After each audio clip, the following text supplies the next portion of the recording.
The hidden enemy. Picture this moment. It's 3 a.m. You're lying in bed, staring at the ceiling, your heart racing with regret. That argument you had earlier? You said things you can't take back. That purchase you couldn't resist? Your bank account is screaming. That relationship you sabotaged? They're not coming back. We've all been there, haven't we? That crushing weight of knowing you've let your impulses win again.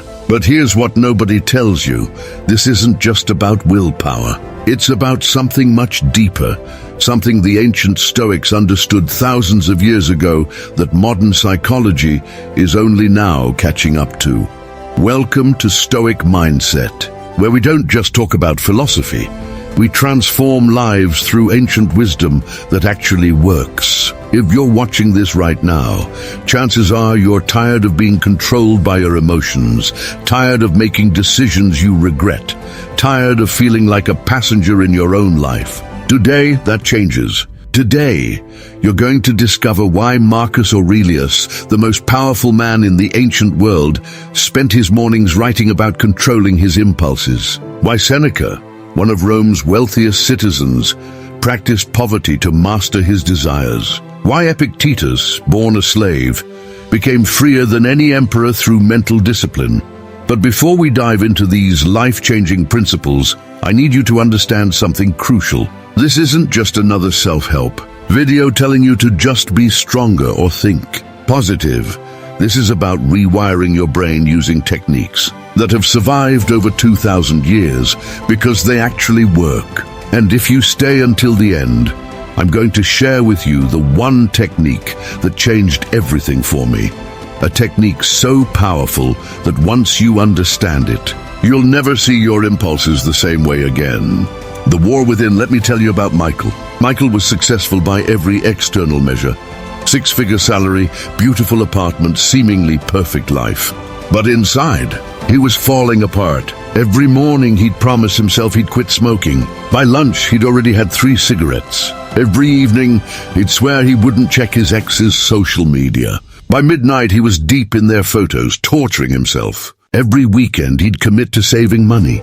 By Sunday, he'd blown his budget on things he didn't need.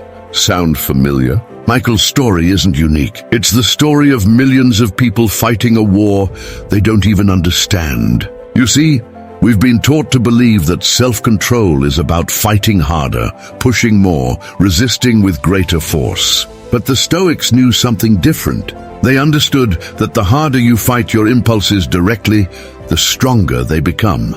It's like trying to push a beach ball underwater. The harder you push, the more violently it resurfaces. Marcus Aurelius wrote in his private journal, "Never meant for publication, you have power over your mind, not outside events. Realize this, and you will find strength." Notice what he didn't say. He didn't say you have power over your impulses. He said you have power over your mind.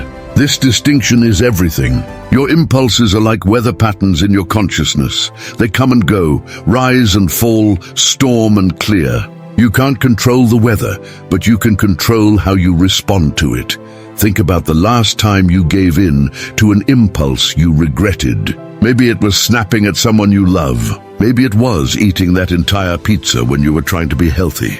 Maybe it was sending that text you knew you shouldn't send. In that moment, what was happening in your mind? If you're honest with yourself, you'll realize there was a split second, maybe even less, where you made a choice. Not a conscious, deliberate choice, but a choice nonetheless. You chose to identify with the impulse. You chose to become it rather than observe it.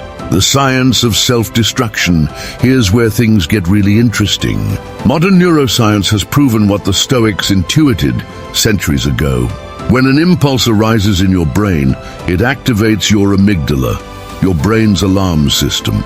This triggers a cascade of neurochemicals that literally hijack your prefrontal cortex, the part of your brain responsible for rational decision-making.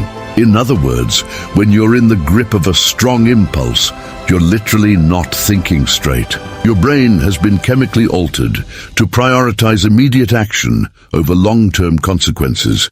But here's what the research also shows, and this is where it gets exciting. There's a window, typically lasting between 90 seconds and 3 minutes, where these neurochemicals are at their peak. If you can navigate this window without acting on the impulse, the chemical storm begins to subside.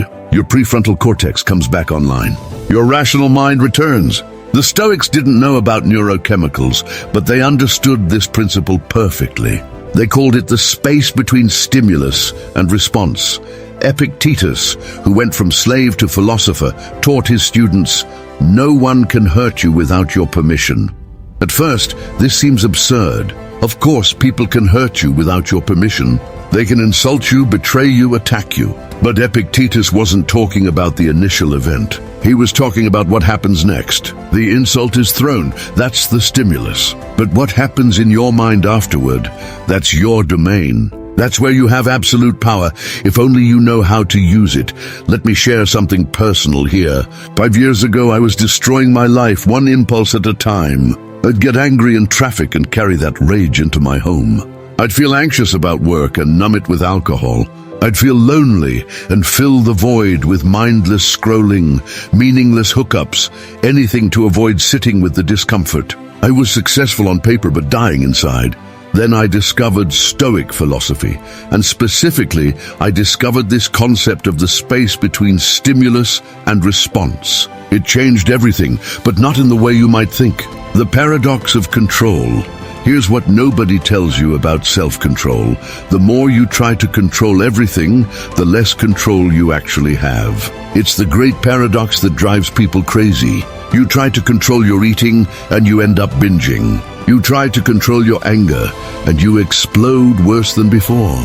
You try to control your thoughts, and they spiral out of control. Why? Because you're fighting the wrong battle. The Stoics had a fundamental principle called the dichotomy of control. Simply put, there are things within your control and things outside your control. But here's where most people get it wrong. They think this is about making a list. My thoughts are in my control, the weather isn't. But it's much subtler than that. Even your thoughts aren't entirely in your control. Try right now to not think about a pink elephant. See? The moment I said it, the image appeared in your mind. You couldn't control that, so what is in your control? Your response to your thoughts, your interpretation of events, your chosen actions after the impulse arises. This might seem like a small distinction, but it's everything. When you understand this, you stop wasting energy fighting battles you can't win, and start focusing on the one battle that matters, the battle for conscious choice in each moment. Seneca, who was an advisor to emperors and one of the richest men in Rome, wrote, "Every new thing excites the mind, but a mind that seeks truth turns from the new and seeks the old." What did he mean? He understood that our impulses are often driven by novelty, the new purchase, the new relationship, the new experience. We think these things will finally make us happy, finally fill that void. But the truth is always the same, always old, always simple. Happiness comes from within, from alignment with your values, from living according to your principles rather than your impulses. The modern epidemic, we live in the most impulse-driven society in human history. Think about it. Every notification on your phone is designed to trigger an impulse. Every advertisement is crafted to bypass your rational mind and speak directly to your desires. Every social media platform is engineered to be addictive, to keep you scrolling, clicking, consuming. We're not just fighting our natural impulses anymore. We're fighting against billions of dollars of research into human psychology, all designed to make us act without thinking. The average person checks their phone 96 times per day. That's once every 10 minutes. Each time, it's an impulse. Each time, it's a little surrender of your conscious will to an unconscious urge. And each time, you're training your brain to be more impulsive, more reactive, less in control. Is it any wonder that anxiety and depression are at all-time highs? We've literally trained ourselves to be at the mercy of every passing urge, every fleeting emotion, every random thought. But here's the thing, and this is why you need to subscribe to Stoic Mindset right now. Hit that notification bell, because what I'm about to share with you is the antidote to this modern madness. The Stoics faced their own versions of these challenges. Rome was full of distractions, temptations, instant gratifications. The human brain hasn't changed in 2,000 years. The triggers are different, but the internal battle is the same. Marcus Aurelius. While leading military campaigns, running an empire, dealing with plagues and betrayals, wrote, "Confine yourself to the present." This might seem like strange advice when we're talking about controlling impulses. After all, isn't the problem that impulses make us too focused on present pleasure at the expense of future consequences? But Marcus understood something profound. Impulses gain their power from two sources: past patterns and future fantasies. Breaking the chain, when an impulse arises, it doesn't come from nowhere. It's connected to a chain of experiences, memories, habits. That urge to check your phone? It's connected to thousands of previous times you've done it and received a little dopamine hit. That flash of anger? It's connected to past hurts, old wounds, established patterns of response. That craving for validation? It's rooted in childhood experiences, past rejections, learned behaviors. This is why willpower alone always fails. You're not just fighting the present impulse. You're fighting your entire history. Every time you've given in before adds weight to the current temptation. It's like trying to break a chain by pulling on it. The more force you apply, the tighter it becomes. But the Stoics understood that you don't break a chain by force. You break it by understanding each link. Here's a practical exercise that will change how you see your impulses forever. The next time you feel a strong urge, whether it's to check your phone, eat something unhealthy, say something hurtful, whatever it is, don't fight it immediately. Instead, become curious about it. Ask yourself, what is this impulse really about? Not the surface level.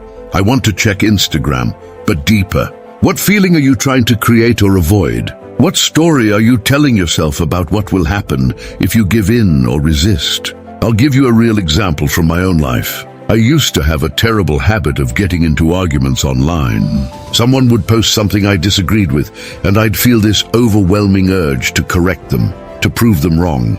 The impulse felt urgent, important, righteous even. But when I started examining it with Stoic principles, I realized something shocking. The impulse wasn't about truth or justice or helping anyone. It was about my ego. I needed to feel smart, superior, validated. The argument was never about changing anyone's mind. It was about protecting my self-image. Once I saw this clearly, the impulse lost much of its power. Not all of it. I still feel the urge sometimes. But now I recognize it for what it is. My ego asking for a hit of superiority. And I can choose whether to feed it or not. This is what Epictetus meant when he said, "It's not things themselves that disturb us, but our judgments about those things."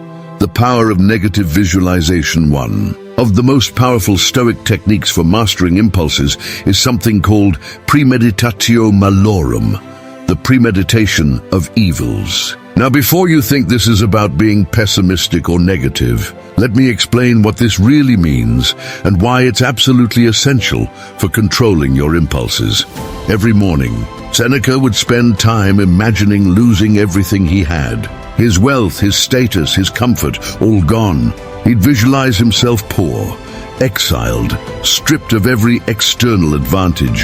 Why would someone do this? Was he just torturing himself? No, he was inoculating himself against the impulses that arise from fear of loss and desire for gain. By mentally experiencing loss before it happened, he removed its power to control him through fear. By imagining himself without his possessions, he loosened their grip on his decision-making. But here's the genius part that most people miss. This isn't just about preparing for bad things. It's about recognizing that most of our destructive impulses come from either trying to avoid pain or chase pleasure.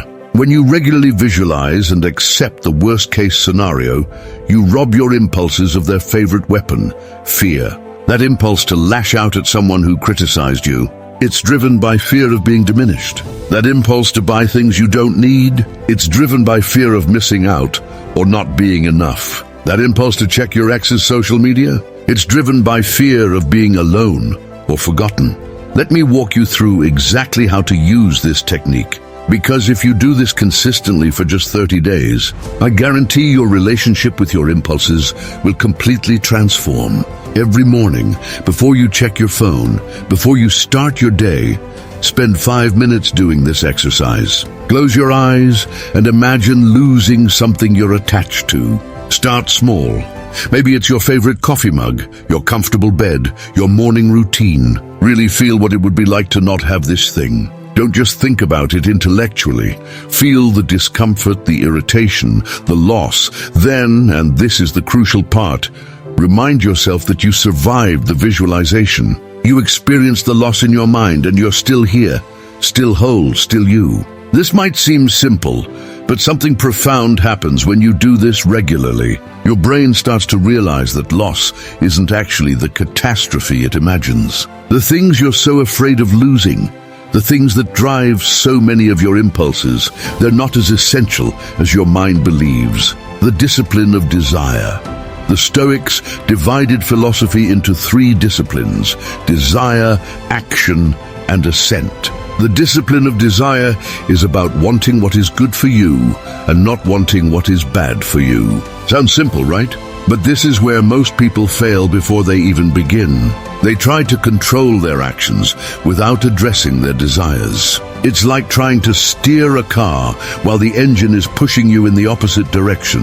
Epictetus taught that we should desire only what is within our complete control. Our judgments, our choices, our responses. Everything else, wealth, health, reputation, even relationships, these should be preferred but not desired. What's the difference? Preference is rational and flexible. Desire is emotional and rigid. When you prefer something, you pursue it intelligently, but can adapt if circumstances change. When you desire something, you become its slave, willing to sacrifice your principles, your peace, your very self to obtain or keep it. This is why so many successful people are miserable. They've obtained everything they desired, the money, the status, the recognition, but they're still enslaved by desire, always needing more, always afraid of losing what they have. Their impulses haven't decreased with success. They've multiplied. More money means more ways to indulge. More status means more ego to protect. More options means more temptations. But here's what's really interesting. And this is something we explore deeply in our community at Stoic Mindset, so make sure you're subscribed and part of our journey. When you start practicing the discipline of desire, something unexpected happens. You don't become emotionless or indifferent. You become more alive, more present, more capable of genuine joy. Why? Because you're no longer spending all your energy chasing or protecting. You're no longer at war with reality. You're working with life instead of against it. Marcus Aurelius, remember, wasn't some monk in a cave. He was running an empire, leading armies, managing complex political situations. Yet he wrote, "Very little is needed to make a happy life. It is all within yourself, in your way of thinking." This wasn't empty philosophy, this was practical wisdom from someone dealing with immense pressures and constant temptations. He understood that every external thing he desired was also a chain, and the more he desired, the more enslaved he became. The anatomy of an impulse. Let's get scientific for a moment, because understanding the actual mechanism of impulses is crucial for mastering them. When an impulse arises, here's what happens in your brain in real time. First, your limbic system, the ancient emotional part of your brain, detects something. Maybe it's a trigger like seeing your phone, feeling hungry, or experiencing an emotion like anger or loneliness. This detection happens in milliseconds before your conscious mind is even aware. Next, your brain releases a cocktail of neurochemicals. Dopamine says, "This could feel good." Cortisol says, "Act now or miss out." Adrenaline says, "This is urgent." These chemicals literally change how your brain functions. They narrow your focus, speed up your heart rate, and most importantly, they temporarily suppress activity in your prefrontal cortex, the part of your brain responsible for long-term thinking, consequence evaluation, and self-control. This is why impulses feel so urgent and why reasoning with yourself in the moment rarely works. You're trying to use the exact part of your brain that's been chemically suppressed. It's like trying to solve a math problem while someone is screaming in your ear. Technically possible, but extremely difficult. But here's where the Stoic approach becomes brilliant. Instead of trying to fight the impulse with the very faculties that have been compromised, Stoicism teaches us to work with our biology, not against it. The Stoics discovered, through practice and observation, what neuroscientists now confirm. There are specific techniques that can help your prefrontal cortex come back online faster, that can help you metabolize those neurochemicals more quickly, that can create space between you and the impulse. The sacred pause. This brings us to one of the most powerful techniques in Stoic philosophy, what I call the sacred pause. It's simple, but don't let that fool you. Simple doesn't mean easy, and it definitely doesn't mean ineffective. In fact, the simpler a technique is, the more likely you are to actually use it when you need it most. Here's how it works. When you feel an impulse arising, and with practice you'll get better at catching them earlier, you pause. Not forever, just for a breath. During this pause, you do three things. First, you name what's happening. I'm experiencing an urge to check my phone. Not I need to check my phone, but I'm experiencing an urge. This linguistic shift is crucial. It separates you from the impulse, making you the observer rather than the subject. Second, you locate the feeling in your body. Where do you feel the impulse physically? Is it a tightness in your chest? A restlessness in your hands? An emptiness in your stomach? By locating it physically, you ground yourself in present moment awareness and activate parts of your brain that help regulate emotion. Third, you ask yourself one question. Will acting on this impulse move me toward or away from the person I want to be? Not is this good or bad? Not should I or shouldn't I? But specifically, does this align with who I'm choosing to become? This entire process takes maybe 10 seconds. But in those 10 seconds, something remarkable happens. You've activated your prefrontal cortex through naming and questioning. You've grounded yourself in your body, which naturally calms your nervous system. And most importantly, you've connected the present moment to your larger values and goals, which is exactly what impulses try to disconnect. I remember the first time this technique really saved me. I was in a meeting, and my boss said something that felt like a direct attack on my competence. I felt the familiar surge of anger, the impulse to defend myself aggressively, to put him in his place. Old me would have done exactly that, and probably damaged my career in the process. But I had been practicing the sacred pause for weeks. I felt the heat rising in my chest. I mentally noted, I'm experiencing anger and an urge to retaliate. I felt where it lived in my body, a burning sensation from my stomach to my throat. And I asked myself, will attacking back move me toward the composed, professional person I want to be? The answer was obvious. In that pause, I found a different response. I asked a clarifying question instead of attacking. It turned out my boss wasn't criticizing me at all. He was frustrated with a system issue I hadn't even been aware of. That pause, those 10 seconds, changed the entire trajectory of that interaction and, honestly, my career at that company. The comfort prison now. Let's talk about something that might make you uncomfortable, and that's exactly why we need to talk about it. One of the biggest reasons we can't control our impulses is that we've become addicted to comfort. And I'm not just talking about physical comfort, though that's part of it. I'm talking about emotional comfort, mental comfort, the comfort of not having to think, choose, or take responsibility. Every time you automatically reach for your phone when you're bored, you're choosing comfort over presence. Every time you eat to avoid feeling an emotion, you're choosing comfort over growth. Every time you stay in a relationship or job that's slowly killing your soul because change is scary, you're choosing comfort over life. And here's the brutal truth. Comfort is making you weak. Not just physically weak, but mentally and spiritually weak. The Stoics understood this deeply. They didn't just philosophize about discomfort, they actively sought it out. Seneca would regularly practice poverty, sleeping on hard floors and eating simple meals despite his wealth. Marcus Aurelius would sleep on military campaigns when he could have stayed in Rome. Cato the Younger would walk barefoot in winter and wear rough clothing when he could afford the finest fabrics. Were they masochists? Were they punishing themselves? No. They understood something we've forgotten in our temperature-controlled, instant gratification, comfort-obsessed world. They understood that voluntary discomfort is the vaccine against involuntary suffering. When you regularly choose discomfort, you build resilience. When you only experience discomfort when life forces it upon you, you remain fragile. But here's what's even more important for our discussion about impulses. Comfort-seeking is the root of most destructive impulses. That impulse to procrastinate, it's avoiding the discomfort of difficult work. That impulse to lie, it's avoiding the discomfort of truth. That impulse to numb yourself with substances or behaviors, it's avoiding the discomfort of actually feeling your feelings.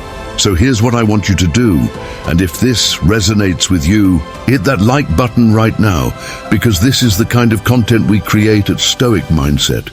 Practical philosophy that actually changes lives. I want you to start introducing voluntary discomfort into your life. Start small. Take a cold shower once a week. Skip a meal occasionally. Walk instead of driving. Sit with boredom instead of reaching for entertainment. What you'll discover is that discomfort isn't actually that uncomfortable when you choose it. In fact, there's something deeply satisfying about choosing hardship, about proving to yourself that you're not a slave to comfort. And here's the magic. The more comfortable you become with discomfort, the less power your impulses have over you. Because most impulses are just your brain trying to avoid discomfort or seek pleasure. When neither discomfort nor pleasure control you, you become truly free. The stories we tell. Here's something that will completely change how you understand your impulses. Every impulse comes with a story. Not after the fact, but built right into the impulse itself. These stories are so quick, so automatic, that we usually don't even notice them. But they're there, shaping our actions, determining our choices, controlling our lives. Let me give you an example. You see a notification on your phone. The impulse to check it arises. But what's the story? Maybe it's, this could be important. Maybe it's, I might miss out on something. Maybe it's, people will think I'm ignoring them if I don't respond quickly. These stories happen in microseconds, below the threshold of conscious awareness. But they're what give the impulse its power. The Stoics were masters at identifying and challenging these stories. Epictetus would have his students examine their judgments constantly, not just their big conscious judgments, but the tiny automatic ones that happen thousands of times per day. He understood that these micro-judgments, these instant stories, are what create our emotional reality and drive our behaviors. Here's an exercise that will revolutionize your relationship with impulses. For one day, just one day, try to catch the stories. When you feel any impulse, pause and ask, what story am I telling myself? Don't judge the story. Don't try to change it, just notice it. You'll be amazed at what you discover. I did this exercise myself when I was first learning Stoic principles, and what I found shocked me. I discovered that almost every impulse was connected to a story about not being enough. The impulse to check social media, maybe someone finally recognized my worth. The impulse to work late. If I don't prove myself, they'll realize I'm a fraud. The impulse to buy things I didn't need. This will make me more interesting, more worthy of respect. Once I saw these stories clearly, their power began to fade. Not disappear, they still arise. But now I recognize them for what they are. Old programming, outdated software, stories that might have served me once, but now just create suffering. And here's the beautiful thing. You don't have to believe every story your brain tells you. You can hear the story, acknowledge it, and then choose whether to act on it or not. Marcus Aurelius wrote, "Everything we hear is an opinion, not a fact. Everything we see is perspective, not truth." He was writing about external events, but this applies equally to our internal narratives. That urgent feeling that you must check your phone, That's an opinion your brain is offering, not a fact. That belief that you'll feel better if you eat that entire cake. That's a perspective, not truth. The investment principle. Now I want to share with you something that completely transformed how I think about impulses. I call it the investment principle, and it's based on something Seneca wrote about wealth, but applies perfectly to self-control. Seneca said, "Every new thing excites the mind, but a mind that seeks truth turns from the new and seeks the old." Think about impulses as investments. Every time you give into an impulse, you're investing in that neural pathway. You're making it stronger, more automatic, more likely to arise again. Every time you resist an impulse mindfully, not through white-knuckled willpower, but through conscious choice, you're investing in your freedom. You're making that pattern weaker, less automatic, less controlling. But here's where it gets interesting. Most people think about this in terms of individual impulses. I resisted eating the cookie, or I gave in and checked Instagram. But what if you zoomed out and looked at your impulse patterns like an investment portfolio? What are you investing in most heavily?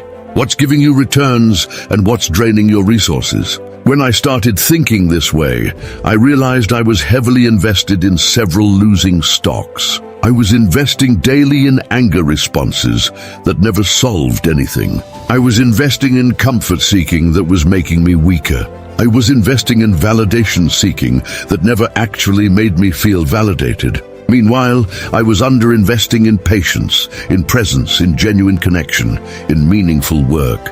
So I did what any smart investor would do. I rebalanced my portfolio. But here's the key. You can't just stop investing in destructive patterns. Nature abhors a vacuum. You have to actively invest in constructive patterns to replace them. This is why most attempts at breaking bad habits fail. People try to stop the bad behavior without investing in a positive alternative. The warrior's path. The Stoics often used military metaphors, and for good reason. Controlling your impulses is a battle, but not the kind of battle most people imagine. It's not a battle of force against force, will against desire.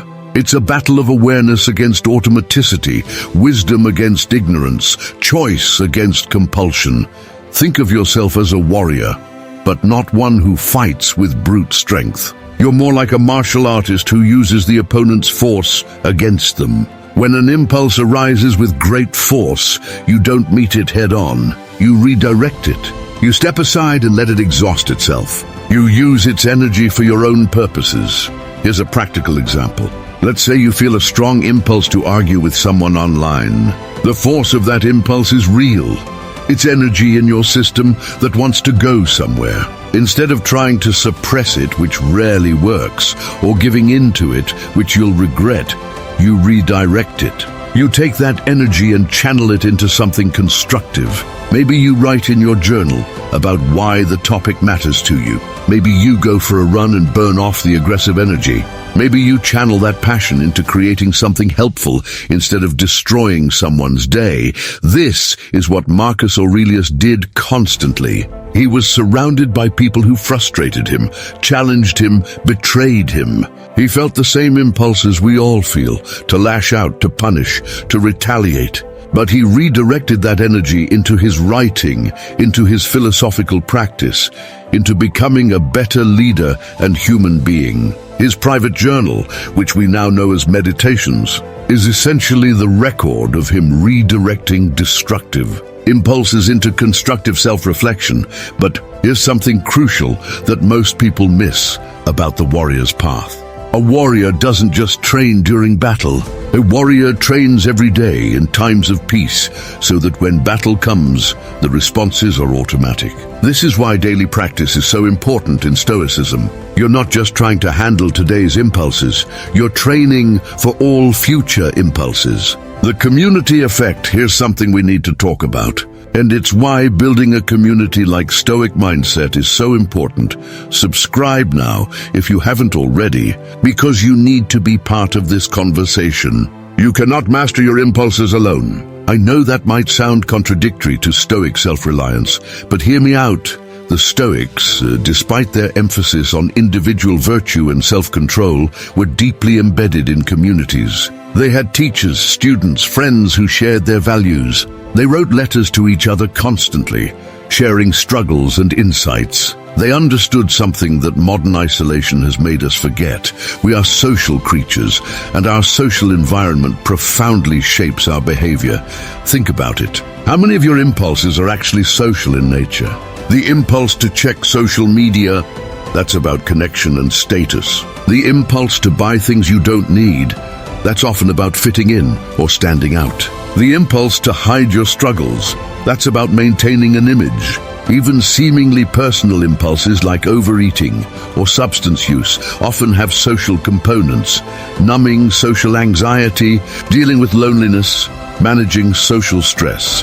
When you're trying to master your impulses alone, you're fighting not just your own patterns, but the patterns of everyone around you. If everyone in your environment is impulsive, reactive, unconscious, you're swimming against a powerful current. But when you connect with others who are also working on self-mastery, something magical happens. You create a countercurrent, a space where conscious choice is normalized, where self-control is celebrated, where growth is expected. This is why I created Stoic Mindset, and why I'm asking you to not just watch, but to engage, to comment, to share your own struggles and victories. Because every time you share your journey, you strengthen not just your own resolve, but the resolve of everyone who reads your words. You become part of a living tradition that stretches back 2,000 years. People helping each other become better, stronger, more free. The pleasure trap now. Let's address something that trips up even advanced practitioners: the relationship between pleasure and impulses. The common misconception is that Stoicism is about denying all pleasure, becoming some kind of emotionless robot who never enjoys anything. This is completely wrong and actually counterproductive to mastering impulses. The Stoics distinguished between two types of pleasure: natural pleasure and empty pleasure. Natural pleasure comes from alignment with your nature and values. The satisfaction of meaningful work, the joy of deep friendship, the contentment of living with integrity. Empty pleasure comes from external sources that promise happiness, but deliver only temporary sensation. The dopamine hit from social media, the sugar high from junk food, the ego boost from winning an argument. Here's the problem.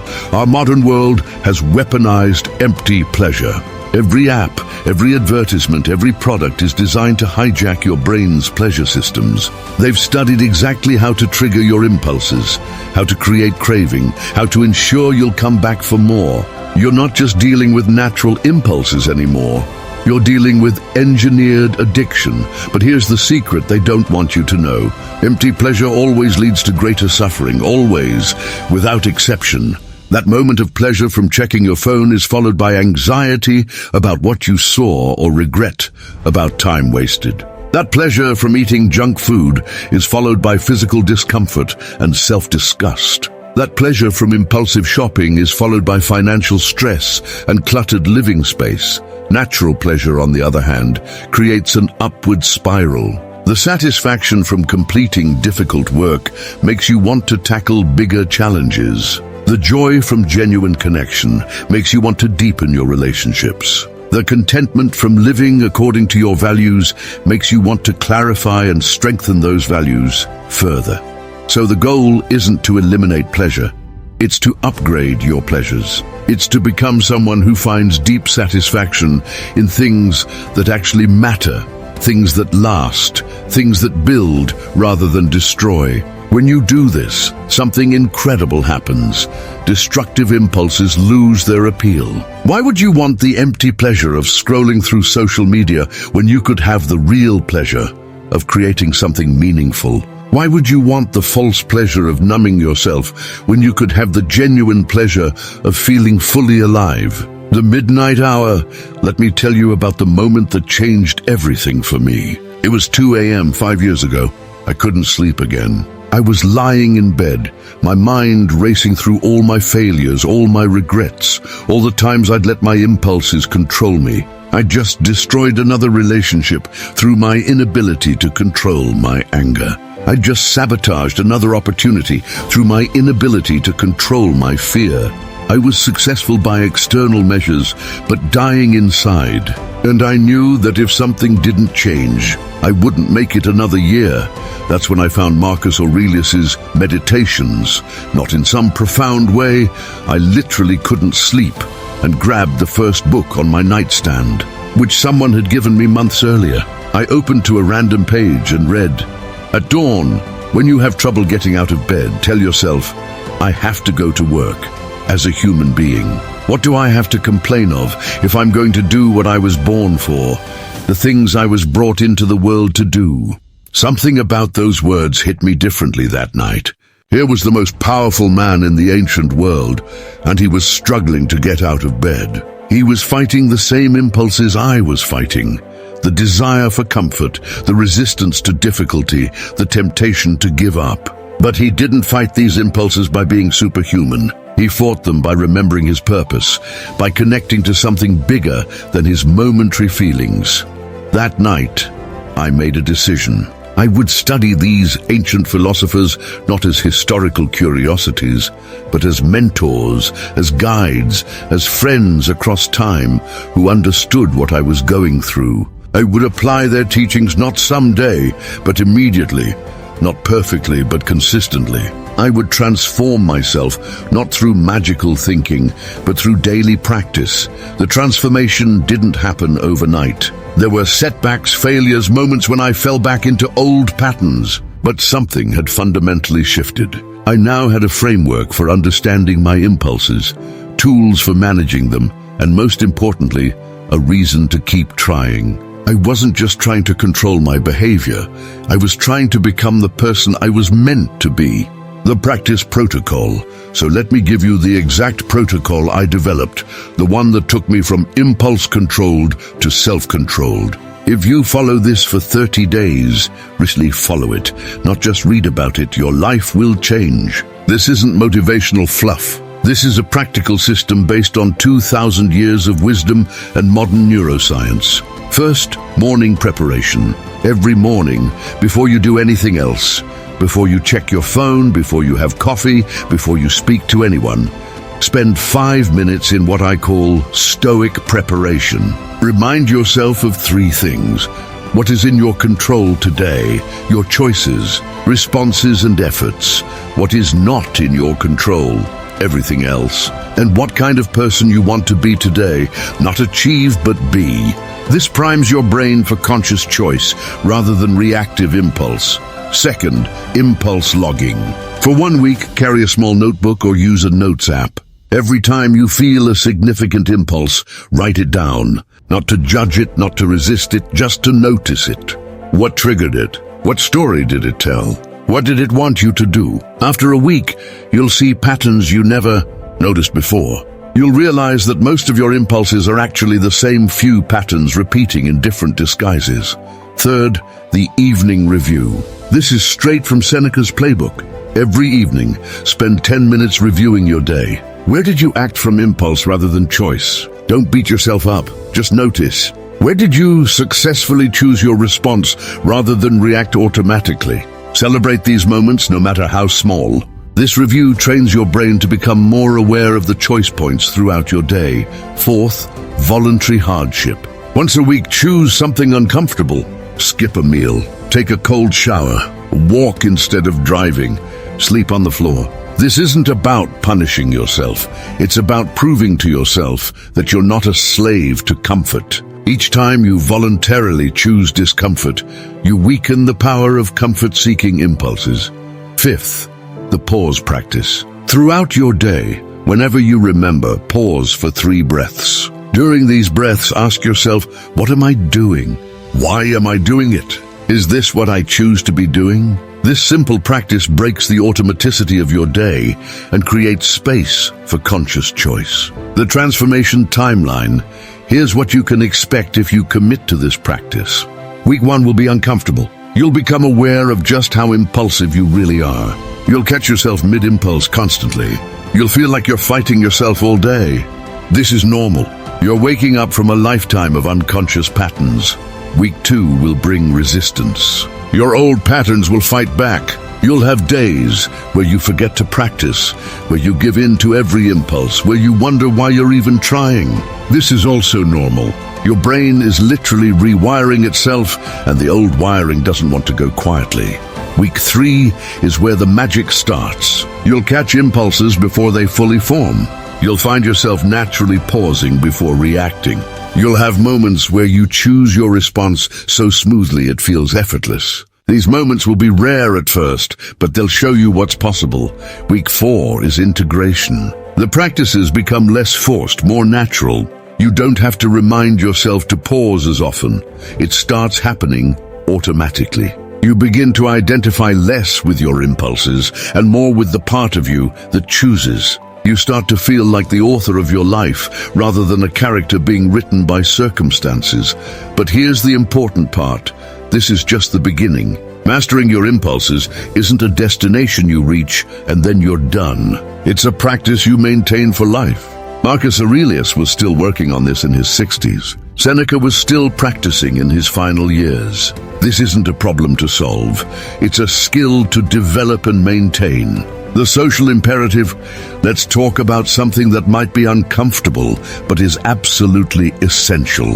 Your inability to control your impulses isn't just hurting you, it's hurting everyone around you. Every time you lose your temper, you create ripples of negativity that affect your family, your colleagues, even strangers. Every time you give in to destructive habits, you model that behavior for others, especially children who are watching and learning. Every time you choose immediate gratification over long-term good, you contribute to a culture that's becoming increasingly impulsive and unconscious.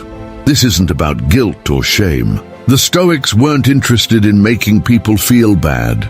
They were interested in making people aware of their power and responsibility. You have the power to be a force for good or ill in the world, and that power is expressed through thousands of small choices every day. Each time you choose response over reaction, consciousness over impulse, you don't just improve your own life, you improve the world. Think about the last time you were around someone who had real self-control. Not rigid control, not suppression, but genuine mastery over their impulses. How did it feel to be in their presence? There's something deeply calming about being around someone who isn't at the mercy of every passing emotion, who doesn't react to every provocation, who maintains their center regardless of what's happening around them. That person creates a space where others can also find their center, where rational discussion is possible, where problems actually get solved instead of escalated. This is what you can become. This is what the world desperately needs. We're drowning in reactivity, in impulse-driven behavior, in people who've lost control of their own minds. Every person who reclaims their self-control is like someone learning to swim in a flood. Not only do they save themselves, but they become capable of helping others. The ultimate freedom Epictetus, who knew slavery firsthand, said something profound. No one is free who is not master of himself. Think about that. You could have all the money in the world, all the power, all the options, but if you're controlled by your impulses, you're not free. You're a slave to whatever desire happens to arise, whatever emotion happens to surface, whatever thought happens to appear. But here's the flip side, and this is what makes Stoicism so powerful. You could have nothing, no money, no power, no options. But if you master your impulses, you're freer than any emperor. Because true freedom isn't about external circumstances. It's about internal sovereignty. It's about being able to choose your response, regardless of what life throws at you.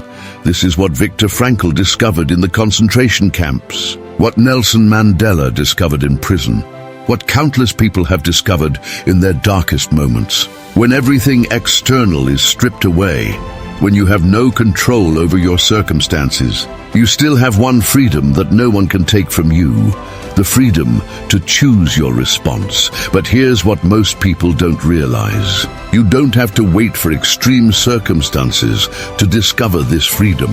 You can claim it right now, today, in your ordinary life. Every time you pause before reacting, you exercise this freedom. Every time you choose your values over your impulses, you strengthen this freedom. Every time you respond rather than react, you embody this freedom. The call to action. So here's my challenge to you, and if you're still watching, you're exactly the kind of person who needs to be part of the Stoic mindset community. Don't just watch this video and move on to the next distraction.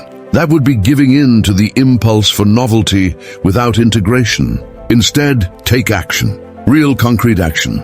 First, subscribe to this channel right now. Not tomorrow, not later, now. This isn't about growing numbers.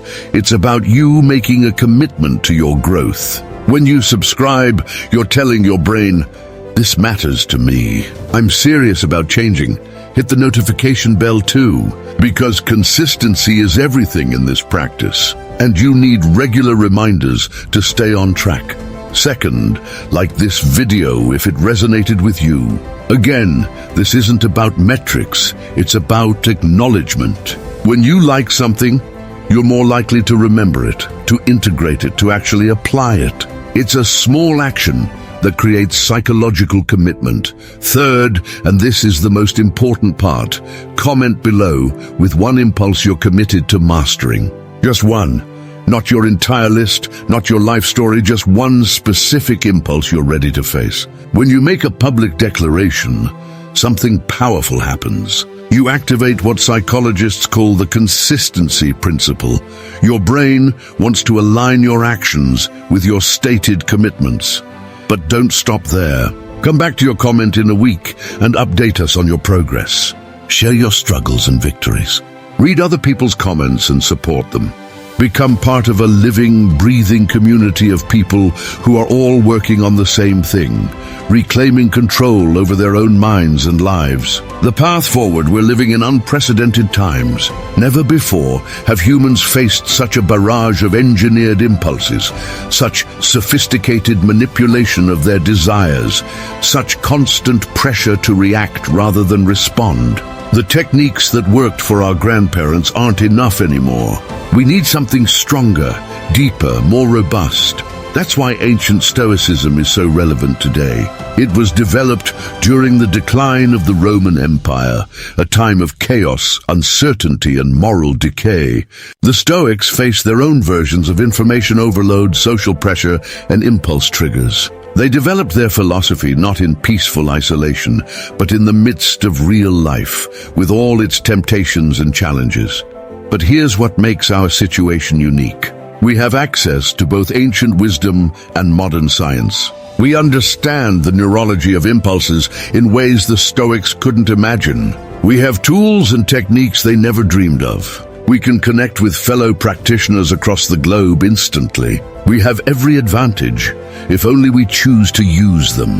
The question isn't whether you can master your impulses. The question is whether you will, whether you'll do the work, maintain the practice, stay the course when it gets difficult.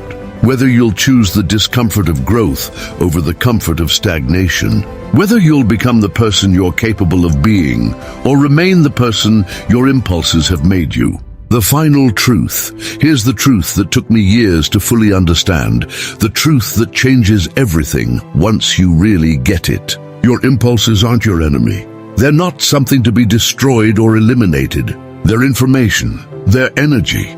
They're part of your human experience. The goal isn't to become someone without impulses. That's neither possible nor desirable. The goal is to become someone who isn't controlled by their impulses. Think of your impulses like wild horses. You don't kill the horses. That would leave you with no power, no passion, no drive. But you don't let them run wild either. That leads to chaos and destruction. Instead, you train them. You harness their power. You direct their energy toward your chosen destination. This is what the Stoics understood that modern self-help often misses. It's not about suppression. It's about direction. Every impulse you feel is energy that can be channeled. That surge of anger, that's energy that can fuel determination to solve problems. That wave of desire, that's energy that can motivate creation and connection. That jolt of fear, that's energy that can sharpen your focus and preparation. The problem isn't the energy. It's the automatic, unconscious direction it usually takes. When you start seeing impulses this way, everything changes. You stop fighting yourself and start working with yourself. You stop seeing your nature as flawed and start seeing it as powerful but untrained. You stop trying to be someone else and start becoming the best version of who you already are. The legacy question, as we near the end of this journey together, I want to leave you with one final thought. One question that puts everything in perspective. When you're on your deathbed, and Seneca recommends thinking about this often, not morbidly but soberly, what will matter to you? Will you care about all the times you gave in to impulse, all the immediate pleasures you chased, all the comfort you maintained? Or will you care about the person you became, the character you developed, the example you set? Marcus Aurelius, facing his own death, wrote, "What brings no benefit to the hive brings none to the bee." He understood that our individual impulse control isn't just about personal development, it's about our contribution to humanity. Every time you master an impulse, you become a slightly better member of the human hive. Every time you choose wisdom over impulse, you add a drop of consciousness to the ocean of human awareness. This is your opportunity to be part of something bigger than yourself. Not in some grand, abstract way, but in the daily, practical work of mastering your own mind. This is how civilizations are built.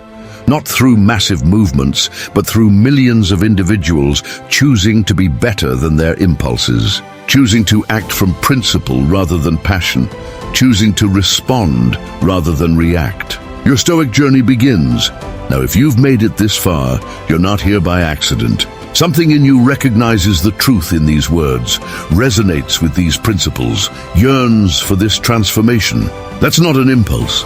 That's your deeper wisdom calling you to become who you're meant to be. But knowledge without action is worthless. Philosophy without practice is just intellectual entertainment. You can watch 1,000 videos about Stoicism, read every book, memorize every quote, and still be completely controlled by your impulses if you don't actually do the work. So here's what happens next. You have a choice to make right now, in this moment. You can treat this as just another video, something interesting you watched before moving on to the next thing. Or you can treat this as a turning point, a moment when you decided to stop being a passenger in your own life and start being the driver. If you choose transformation, start now. Not tomorrow, not Monday, not next month, now. Subscribe to Stoic Mindset. Join our community of practitioners. Share your commitment in the comments. Begin the morning preparation tomorrow. Start noticing your impulses today. Take one cold shower this week. Do one evening review tonight. Small actions, consistently taken, create massive change. The Stoics knew this. Modern science confirms it. Your own experience will prove it. But only if you begin. Remember, you're not alone in this journey. Marcus Aurelius struggled with the same impulses you struggle with. Seneca faced the same temptations. Epictetus dealt with the same human nature. They didn't overcome these challenges because they were special. They overcame them because they practiced. Persistently, patiently, purposefully, you have access to their wisdom, their techniques, their example. You have a community of fellow travelers at Stoic Mindset. You have everything you need to master your impulses and reclaim your life. The only question that remains is, will you use it? The ancient Stoics believed in something called the eternal return, the idea that you might have to live your exact life over and over again forever. Every choice, every action, every moment of giving in or standing firm, repeated endlessly. It's a thought experiment, not a literal belief, but it raises a powerful question. If you had to live your life exactly as you're living it now, forever, would you be satisfied? Would you be proud? Would you choose differently? You don't get to live your life over, but you do get to choose how you live the rest of it. You get to decide whether your impulses continue to control you or whether you finally take control of them. You get to determine whether you remain a slave to every passing desire or become the master of your own mind. The path of Stoicism isn't easy. It requires daily practice, constant vigilance, repeated failure, and renewed effort. But it offers something no impulse ever can: genuine freedom, lasting satisfaction, and the knowledge that you're living according to your highest values, rather than your basest instincts. This is your invitation to that path. This is your call to join a tradition that stretches back 2 millennia and forward into the future. This is your opportunity to stop letting your impulses destroy your life and start using your wisdom to build it. The choice is yours. The time is now. Your impulses are waiting to see what you'll do, whether you'll continue to serve them or finally make them serve you. What will you choose? Welcome to Stoic Mindset. Welcome to the practice. Welcome to your new life. The journey of 1,000 miles begins with a single step, but the journey to self-mastery begins with a single pause. That pause between stimulus and response, between impulse and action, between who you've been and who you're becoming. Take that pause now. Feel it. This is your power. This is your freedom. This is the beginning of everything.